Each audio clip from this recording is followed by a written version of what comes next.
Баршаңызға қайырлы күн. Менің YouTube арнама қош келдіңіздер.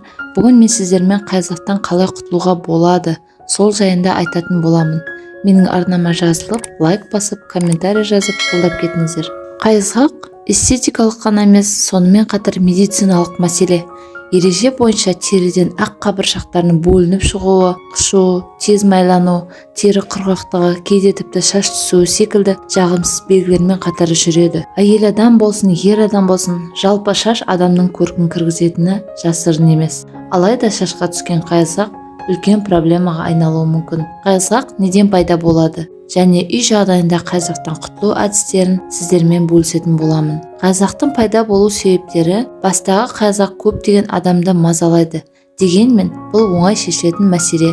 Қайғылықтың пайда болуын бақылау үшін оның туындау себептерін білу керек. Қайғылық туындауының негізгі себебі питерсборн оваль саңырау құлағы. Ол барлық дерлік адам терісінде өмір сүреді.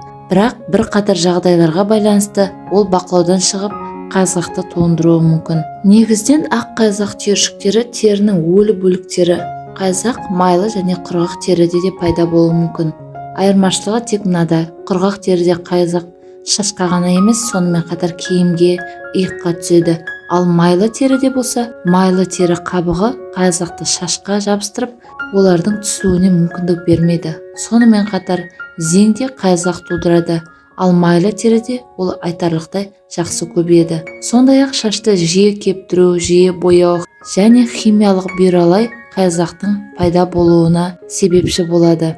Мұның бәрі бас терісін құрғатады және ол қатты құрғақ қылады, немесе керісінше қорғана отырып майлай бастайды. Қайғылық келесі себептерден туындауы мүмкін: күйзелісте, жүйке жүйесінің ауруларында, май бездерінің жұмысына әсер ететін гормондардың өзгерістерінде, иммундық бұзылулар, шашты жиі немесе сирек жуу, гель, лак және де басқа шашқа арналған өнімдерді шамадан тыс пайдалану кезінде, егер адам басындағы қайғылықты емдемесе, онда ол себориялық дерматитке айналып кетуі мүмкін.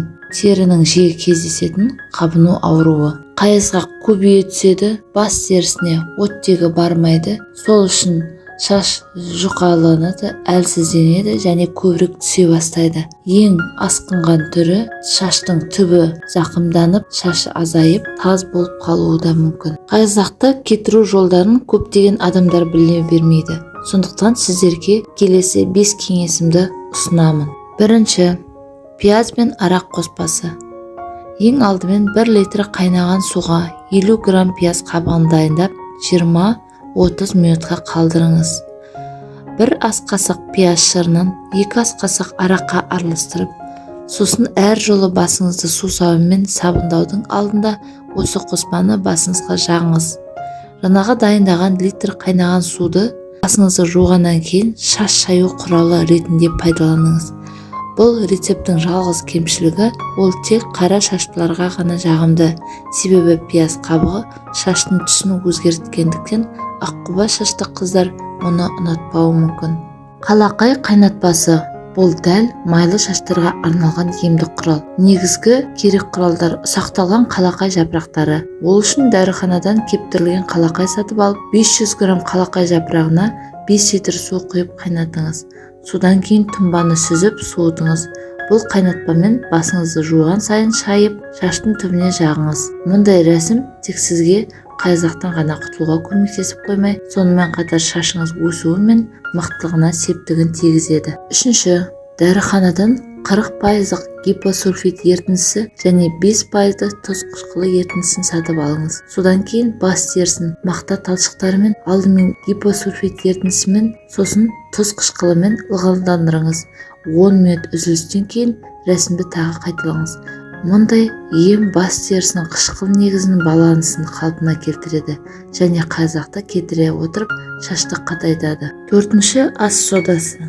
Ас содасы антибактериялық қасиетке ие. Ол теріден өлген жасушалар мен қайғылық бөліктерін кетіруге көмектеседі. Ол үшін ыдысқа 1 ас қасық содасы мен 3 қасық су сабынды араластырыңыз. Шашыңызды сулап, осы қоспамен көпіртіп 5 минут массаж жасаңыз. Содан соң сумен шайып тастаңыз. Бұл әдісті аптасына 1 немесе 2 рет жасауымыз қажет. Бесіншісі, Егер бас құрғақ әрі қайзақ болса, басты жумас бұрын зәйтүн немесе кастор майы арқылы жақсылап массаж жасау керек. Және бұл майдың қайсысы болса да бір ас қасығын алып лимон шырына араластырып, оған саусақтың ұшын батыру арқылы бас терісіне массаж жасаймыз. Содан кейін жақсылап жуып тастау қажет. Бүгінгі пайдалы ақпаратым сіздерге ұнады деген сенімдемін. Маған лайк басып, каналыма жазылыңыздар.